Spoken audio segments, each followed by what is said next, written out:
Mbah Mangli mengisi pengajian di tempat pengajian baik di Desa Mangli maupun di Secang. Ketika berbicara tentang menggunakan pengeras suara, padahal pengunjungnya yang mengikuti pengajian sangat banyak.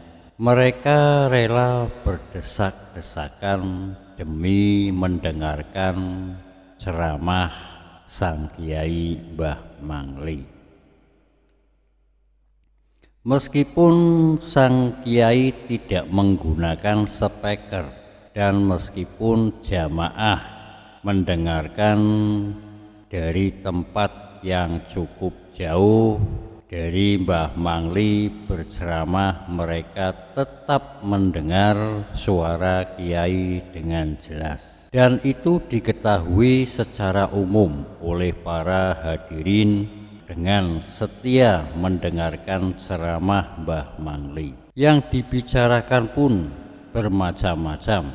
Di samping kajian-kajian agama, terkadang Sang Kiai juga membahas persoalan politik yang ketika itu di Tuban dibicarakan. Mbah Mangli dengan suara lantang menyuarakan ketidakkeadilan yang terjadi, seakan bicara bebas, tidak peduli dengan intel penguasa. Mbah Mangli dikenal sebagai seorang yang memiliki kemampuan tinggi.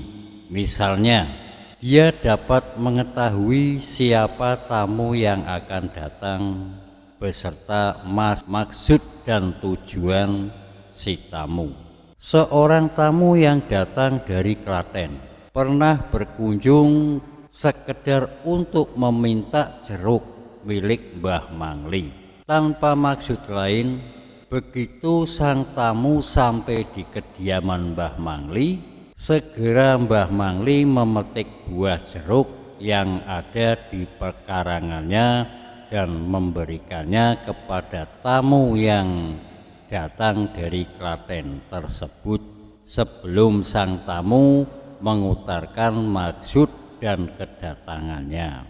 Suatu ketika, tetangganya datang ke rumah Mbah Mangli menceritakan bahwa dia baru menanam kubis di sawahnya dan mohon berkah doanya dari Sang Kiai. Sudah bisa dipanen, ujar Mbah Mangli. Si tetangga tak percaya, bagaimana mungkin? Namun akhirnya si tetangga pulang juga menuju ke sawah yang baru saya ditanami kubis. Dan begitu sampai di sawah, terkejut ia dengan apa yang dilihatnya. Kubis yang baru saja ditanamnya ternyata sudah tinggi, besar, dan siap dipanen sebagaimana dikatakan oleh Mbah Mangli. Karomah lain dari Mbah Mangli adalah apa yang terjadi pada sahabat lainnya. Kiai Dimyati dari Banten Mojo Tengah Wonosobo yang lebih dikenal dengan panggilan Mbah Dim. Selain terkenal sebagai salah seorang kiai zuhud, Mbah Dim juga termasuk salah seorang penasehat spiritual Gus Dur.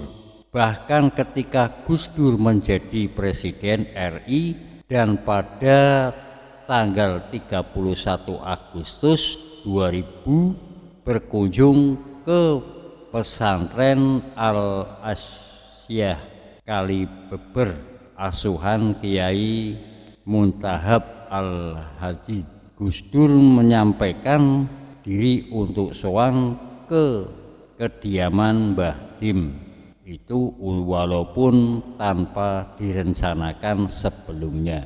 Diceritakan bahwa setiap kali Mbah Dim perlu sesuatu seperti perlu payung, perlu makan atau perlu minuman, Dia hanya bilang kepada salah seorang keluarganya. Ternyata tanpa berselang lama, keperluan-keperluan tersebut sudah ada di rumahnya, dan konon yang membawa kebutuhan Mbah Dim adalah Mbah Mangli. Padahal jarak antara Magelang, tempat kediaman Mbah Mangli, dan Wonosobo, tempat kediaman Mbah Dim, jelas cukup jauh.